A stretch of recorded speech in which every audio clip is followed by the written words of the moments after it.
Mumbai bomb దాడుల కీలక సూత్రధారి నరహంతకుడు తాహూర్ రానాకు పటియాలా కోర్టు 18 రోజుల కస్టడీ విధించింది. రానాను 20 రోజుల కస్టడీకి ఇవ్వాలని ఎన్ఐఏ కోరగా న్యాయస్థానం 18 రోజుల కస్టడీకి అనుమతించింది. రానా ఎన్ఐఏ అదుపులో ఉండడంతో ఎన్ఐఏ కేంద్ర కార్యాలయం దగ్గర భద్రత కట్టుదిట్టం చేశారు.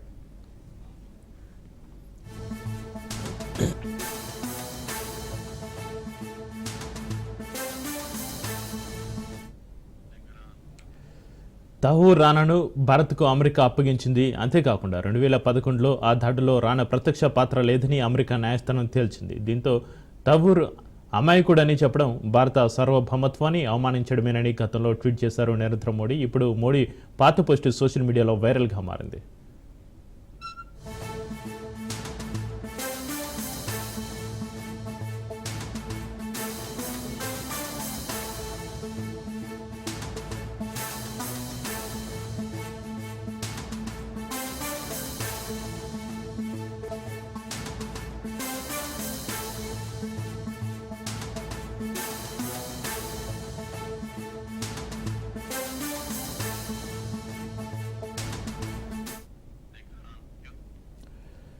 భారత్కు రానా అప్పగింతపై తాజాగా అమెరికా స్పందించింది. ప్రపంచ ఉగ్రవాదాన్ని ఎదుర్కోవడంలో నిబద్ధత చూపుతూ భారత్కు తాహూర్ను అప్పగించామని పేర్కొంది అమెరికా.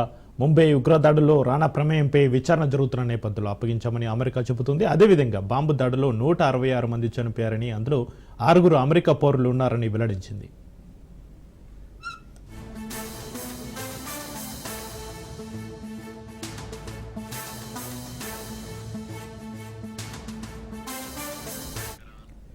ఇక మరోవైపు తాహూర్ రానా తమ పౌరుడు కాదంటూ పాక్ తెలిపింది. ఈ మేరకు పాక్ విదేశాంగ శాఖ ఒక ప్రకటన విడుదల చేసింది. గడిచిన 2 దశాబ్దాల్లో రానా తన పాక్ పత్రాలను పునరుద్ధరించుకోలేదు, అతడు కెనడా జాతీయుడేననేది సుస్పష్టమని చెప్పుకొచ్చింది. మరోవైపు ముంబై ఉగ్రదాడుల్లో పాక్ నిఘా సంస్థ ఐఎస్ఏ పాత్ర ఉందన్న విషయం రానాపై విచారణ అనంతరం బయటకు వస్తుందని ఎన్ఐఏ వర్గాలు ధీమా వ్యక్తం చేస్తున్నాయి.